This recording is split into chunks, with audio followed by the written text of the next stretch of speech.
पंजाब केसरी में आप सबका स्वागत है। मैं हूं चंद्रशेखर धरनी।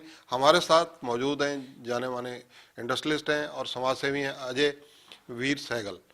एमएसएमई को लेकर ये एक नए अंदाज में एक तरह से ये कहा जाए कि हवन करने जा रहे हैं और 23 दिसंबर को जो जहां पर मुख्यालय है उसके बाहर ये हवन करेंगे। सारे कार्यक्रम के बारे में इन्हीं से विस्तार से पूछेंगे और एजेंडा क्या है, आखिर क्यों इनको ये कदम उठाने पड़े, इस पर भी इनसे चर्चा की जाएगी। आपका स्वागत है। हाँ जी, नमस्कार जी। मेरा नाम अजय वीर सहगल है। जैसे आपने बताया, हमारी कंपनी है Surya telecom private limited. MSME act बना है 2006, जो कि बहुत ही अच्छा एक्ट है, सेंट्रल गवर्नमेंट ने बना रखा है। स्पेशली रिलेटेड टू एमएसएमई में होता क्या है, यूजुअली जो सप्लायर हैं जिस भी तरह के हैं वो पेमेंट लेट करते हैं, और किसी भी एमएसएमई के लिए जो पेमेंट है, फंड्स हैं, वो ब्लड लाइन की तरह है। अगर आपको टाइमली पैसे नहीं मिलते तो नेचुरली आप बिजनेस नहीं ग्रो करा पाते। तो एमएसएमई एक्ट के अंदर क्या है जी, भी आप एमएसएमई काउंसिल को अप्रोच करते हो, जो कि स्टेट गवर्नमेंट की ही काउंसिल बनाई होती है। एमएसएमई एक्ट में लिखा हुआ भी इस तरह से काउंसिल बनाई जाए। उनको आप अप्रोच करते हो, वो दोनों की बैठ के सेटलमेंट कराते हैं। नहीं सेटलमेंट होती तो आर्बिट्रेटर को दे देते हैं, और बड़ा क्लियर है भी आपने 90 डेज में इसका सारा समाधान करना है। तो पहले कुछ साल इसी तरह अच्छा भी चला। अब पिछले 3-4 साल से हरियाणा में क्या हो गया, अभी इन्होंने, हम एमएसएमई को अपनी एप्लीकेशन लगाते हैं तो ये 90 दिन क्या, कई बार 5-5 महीने 6-6 महीने उस पर सुनवाई नहीं होती। और जब सुनवाई होती है फिर कहीं जाके आर्बिट्रेटर अपॉइंट होता है। इसमें फिर आगे फिर लखूना एक कर दिया भी, पहले तो आर्बिट्रेटर डायरेक्ट ही अनाउंस कर देता था अवार्ड। अब कौंसिल ने पता नहीं क्या प्रोविजन, क्या प्रावधान किया भाई, आर्बिट्रेटर को इंस्ट्रक्ट कर दिया भी आप हमें रिपोर्ट बनाकर भेजोगे। आर्बिट्रेटर रिपोर्ट बनाकर भेज देता है। इस सारे में 6-8 महीने लग जाते हैं, 10 महीने लग जाते हैं। आर्बिट्रेटर की रिपोर्ट के ऊपर ये 1 साल से लेकर 1.5 साल तक बैठे रहते हैं, जैसे कि हमारे केसेस में ही हुआ। और 1.5 साल तक कोई उसकी मीटिंग नहीं होती। तो जो एक्ट बना वो तो इसी में ही डिफीट हो गया। जो एक्ट की स्पिरिट है वो तो इसी में ही डिफीट होगी। वेयर एज होना क्या चाहिए भी, साथ की साथ फटाफट खत्म हो काम। अब हमारे वाले केस में क्या हुआ, 2 केसेस में इसी तरह 2-2 साल हम लटके रहे, फॉलो अप करते रहे, रिक्वेस्ट करते रहे, और हम कुछ कर भी नहीं सकते, रिक्वेस्ट के अलावा क्या कर सकते हैं। तो 2 सालों बाद हमारे 2 केसेस में, एक में तो काउंसिल ने बोल दिया, आर्बिट्रेटर की जो फाइंडिंग्स थी उसके ऊपर बोल दिया हाँ ठीक है जी, इनको अवार्ड मिलना चाहिए। दूसरे केस में 2 साल बोल रहे, 2 साल के बाद कह रहे जी आर्बिट्रेटर की रिपोर्ट नहीं ठीक, हमें इस पर मेरिट नहीं लगी। अरे भाई, अगर आपको मेरिट नहीं लगी तो आप पहले ही सुन लेते। आर्बिट्रेटर में और सारे प्रोसेस में 2 साल खराब क्यों कराए? फिर आर्बिट्रेटर आप ही लोगों ने तो सुन के अपॉइंट किया। तो इस तरह का ये जो अडहॉकिज्म है, both in appointing, in delaying and this kind of injustice, इसके अगेंस्ट हम हवन कराने जा रहे हैं। सहगल साहब, एक नया अंदाज है, एक तरह जी। से विरोध का, नाराजगी जताने का। हाँ वैसे जी। तो ये दिन जो है न्यू ईयर ईव भी है और दूसरा क्रिसमस का भी आ रहा है दिन। तो ये हवन कहाँ पे करवाना है, किस वक्त होगा, समय क्या रखा गया? देखिए, पहले तो ये अंदाज नया नहीं है, हमें महात्मा गांधी जी से ही अहिंसा का हमने पाठ पढ़ा हुआ है। नंबर 2, मेरा ये मानना है भी सिस्टम में सारे लोग एक जैसे नहीं होते। कई लोग इतने अच्छे हैं, और हरियाणा में मेरे को, मेरा तो पर्सनल डीलिंग है कईयों से, कि मैं कहता हूँ हम लोग ब्लेस्ड हैं भी, इतनी अच्छा मुख्यमंत्री, इतनी अच्छी ब्यूरोक्रेसी, हम लोग ब्लेस्ड हैं। बट होता क्या, कहते ना, one one black sheep spoils the whole lot. तो इसी तरह कुछ लोग खराब होते हैं। इसीलिए हमन का सोचा भी हम सबके अगेंस्ट नहीं है। आफ्टर ऑल हमारे ही भाई बंधु हैं जो सारे सिस्टम में है। उनको अच्छा माहौल मिले, अच्छा काम करते हैं, खराब माहौल दो के खराब काम करते हैं। यानी हम ब्लैक ब्लैक शिप्स जो हैं उनको सद्बुद्धि देने के लिए हवन किया जा रहा है। उनको सद्बुद्धि दे, और जो अच्छे लोग हैं उनकी और स्पीड और इफेक्टिवनेस बढ़ाई जाए, ताकि लोगों को in all walks of life justice की डिलीवरी हो, जस्टिस मिले। अब होएगा क्या, जैसे ये डिलेज होती हैं, हम फाइनली कोर्ट में जाते हैं, कोर्ट में पहले ही इतना प्रेशर है, तो ये सारे कॉजेस को देखते हुए, इस तरह के इश्यूज को देखते हुए मैंने सोचा ये छोटी सी शुरुआत की जाए, हम्बल सी स्टार्टिंग, ताकि हम लोग भी अपनी तरफ से कुछ कंट्रीब्यूट करें। क्योंकि जो ऊपर टॉप पर लोग बैठे होते हैं, कई बार उनको नहीं पता लगता, उनके नहीं नोटिस में आती। हम लोग रिप्रेजेंटेशंस भेजते हैं, पर उनके पास इतनी लेटर्स जाती हैं, इतनी चिट्ठियां जाती हैं कि वो नहीं पर्सनली फोकस कर पाते। अवेयरनेस अवेयरनेस का इस अभियान या विरोध के इस अभियान के लिए लोकेशन क्या रखी गई है? लोकेशन एमएसएमई भवन है जी, हुड्डा की बिल्डिंग है सेक्टर 6 पंचकुला में, वहाँ एमएसएमई का हेड ऑफिस है। उसके बाहर जो पार्किंग एरिया है और ग्रीनरी है, वहाँ पर रखा है हमने 9:30 पर शुरू कर देना, 11:30 ख़त्म कर देंगे, ताकि ऑफिस स्टार्ट होने से पहले हो जाए। और मोस्ट ऑफ द एक्टिविटी जब तक ऑफिस और इनकी दिनचर्या शुरू होती है 11 बजे तक, तब तक हम वाइंड अप कर लें, ताकि हम किसी को डिस्टर्ब भी ना करें। पीसफुल हवन हो, हवन से एक तो शुद्धि होती है माहौल की, एक हमारी ये भगवान से प्रार्थना है भी सबको सुबुद्धि बख्श, सबको ये इस तरह की एक्शंस करें भी लोगों की हेल्प की जाए, ना कि हम किसी के लिए रेजिस्टेंस एक्ट करें। एमएसएमई को लेकर मैं सीधा सवाल करना चाहूंगा, क्या सुधारों की जरूरत है? अगर आपको ये हवन करने की जरूरत पड़ी, इस हवन का कारण तो अहम यही समझ आ रहा है कि कहीं ना कहीं त्रुटियां हैं, कहीं ना कहीं व्यवस्था में कोई ना कोई खामी है, वो कैसे सुधारी जा सकती है? वो सलाह क्या है आपकी?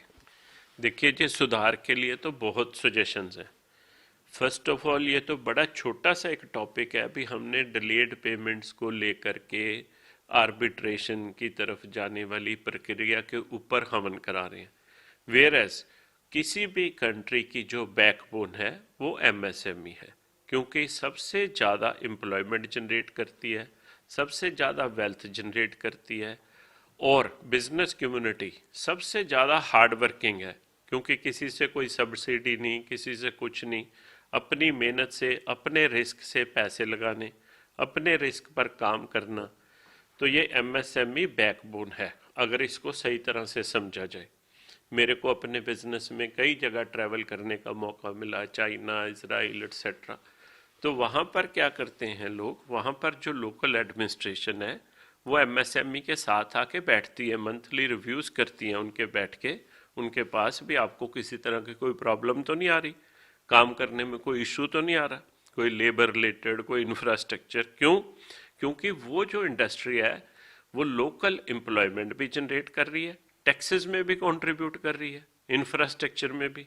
पर हमारे यहाँ ऐसा नहीं है। हमारे यहाँ मेरे को बड़े मतलब अफसोस के साथ कहना पड़ता है भी कुछ लोग तो इंडस्ट्री डिपार्टमेंट में इस तरह के, जिनको इंडस्ट्री का कुछ भी नहीं पता, वो तो समझते हैं बस ये एक मिल्किंग काऊ है, इनसे पैसे लिए जाए, किसी न किसी तरह से फंसाया जाए और अपने लिए अपनी जेब गर्म की जाए। वेराज ऐसे नहीं होता।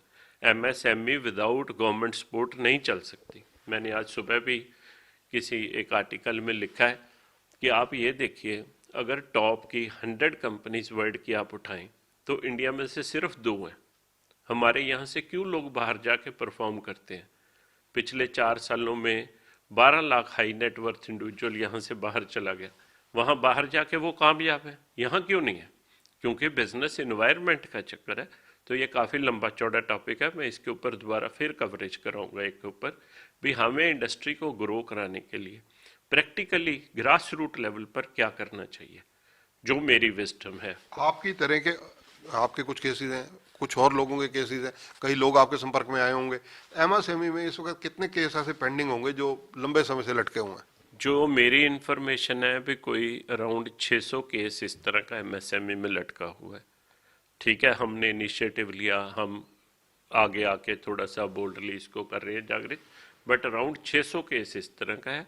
और पिछले 3 सालों में एमएसएमई हरियाणा में बहुत बुरा हाल है। मैं फिर उसी सवाल पर आऊंगा, जो 3 साल से जो लचर वचर व्यवस्था चल रही है, इसको सुधारने का दायित्व तो सरकार का है, लेकिन सुझाव आप लोगों के काम आएंगे। आपके सुझाव क्या रहेंगे? मेरे सुझाव यही रहेंगे कि इसको सिस्टम को एफिशिएंट करने के लिए आप कुछ इंडस्ट्री से रिप्रेजेंटेशंस लें जो कि अच्छे लोग हों। आप लोगों को आइडेंटिफाई करने में कोई मुश्किल नहीं है, सरकार के पास बहुत इंफ्रास्ट्रक्चर और इनपुट्स होती हैं और सरकार के लिए कोई मुश्किल काम नहीं है।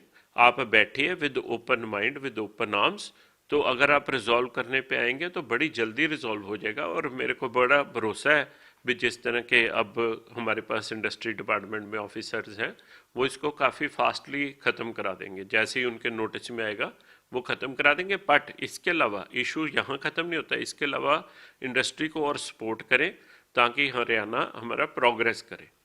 एक आपकी बातचीत में एक सवाल और निकल कर आया, जिस प्रकार से यहाँ का यूथ विदेशों में भाग रहा है, इसका एक तो स्पेसिफिकली कारण आप अपने अनुभव के आधार पर बता सकते हैं हमारे दर्शकों को कि क्या हो सकता है, क्यों जा रहे हैं? हरियाणा पंजाब में तो एक जिसको कहते हैं बाढ़ सी आ गई है, ऑस्ट्रेलिया कनाडा या अमेरिका की तरफ रुख कर रहे हैं बच्चे। इसके लिए हमारा जितना भी इन्वायरमेंट है वो सारा हमें रिव्यू करना पड़ेगा। रिव्यू इन द सेंस भी हमें सारी policies, the way we are being governed, right, and the way our education system is, ये सारे को हमें रिव्यू करके ये लाना पड़ेगा कि हम लोगों के लिए कंड्यूसिव इन्वायरमेंट क्रिएट करें। आप देखिए, किसी ने भी छोटा सा काम शुरू करना है, अभी भी हमने मेक इन इंडिया में मोदी जी ने बड़ा फोकस रखा, पर क्योंकि इंडस्ट्री के सब्जेक्ट दो इश्यूज में डिवाइडेड है, सेंटर में और स्टेट में। कुछ रूल्स सेंटर के पास हैं, कुछ डिपार्टमेंट सेंटर के पास हैं, कुछ स्टेट्स के पास है। बट डिस्पाइट दैट हुआ क्या है भी, जो जर्नल एक ईज ऑफ लिविंग टॉपिक है भी, आपको ईज ऑफ लिविंग को कॉन्टिन्यूसली साथ में इम्प्रूव कराना पड़ेगा, तभी आपका ease of doing business improve होएगा।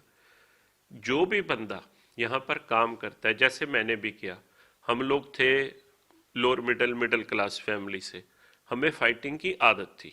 हमारी नेक्स्ट जनरेशन हो सकता है इस तरह के इन्वायरमेंट में नहीं पली, वो थोड़े प्रिविलेज्ड हैं, तो वो इतनी फाइट नहीं कर सकते।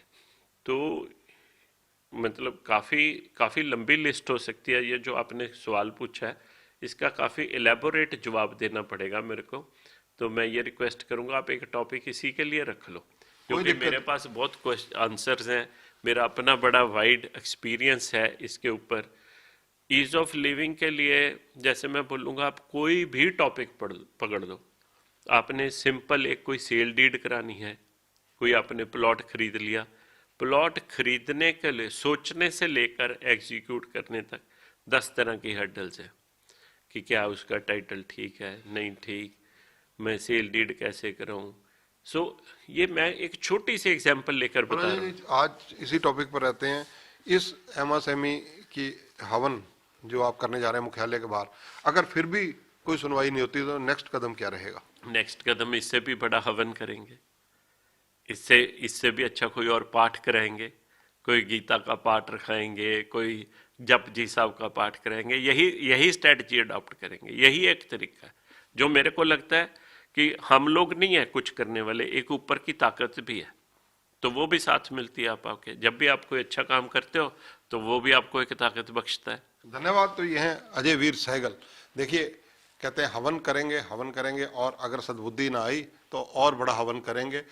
यानी कहीं ना कहीं जो एक अद्भुत ताकत है जो किसी को नजर नहीं आती, अदृश्य ताकत है, उसका भी सहारा इंडस्ट्रियलिस्ट हैं, जाने माने व्यापारी हैं और उसके अलावा समाज सेवी भी हैं। कहीं ना कहीं भले ही ये हवन कर रहे हो, लेकिन इनकी बातों का अगर अध्ययन किया जाए तो एमएसएमई डिपार्टमेंट के अंदर पनप रहा भ्रष्टाचार, जिस प्रकार से कहीं ना कहीं जो सरकार की नीतियां हैं उनको आगे कार्यान्वित करने में ब्रेक का काम कर रहा है, और जो काम 3 महीने में 90 दिन में होना चाहिए वो 3 साल तक नहीं हो रहा। और एमएसएमई डिपार्टमेंट जो है उसकी वर्किंग को लेकर 3 साल की पिछले जिस प्रकार से इन्होंने क्वेश्चन मार्क उठाया है, निसंदेह हरियाणा के इंडस्ट्री मिनिस्टर और अन्य लोगों को इस मामले में गंभीरता से सोचना पड़ेगा। कैमरामैन संजय सिंह के साथ चंद्रशेखर धरनी, पंजाब केसरी टीवी, चंडीगढ़। हमसे जुड़े रहने के लिए हमारे YouTube चैनल को सब्सक्राइब करें और नई वीडियो की नोटिफिकेशन के लिए बेल आइकॉन को दबाएं। अगर आप ये वीडियो Facebook पर देख रहे हैं तो लाइक जरूर करें और ज्यादा से ज्यादा शेयर करें। धन्यवाद।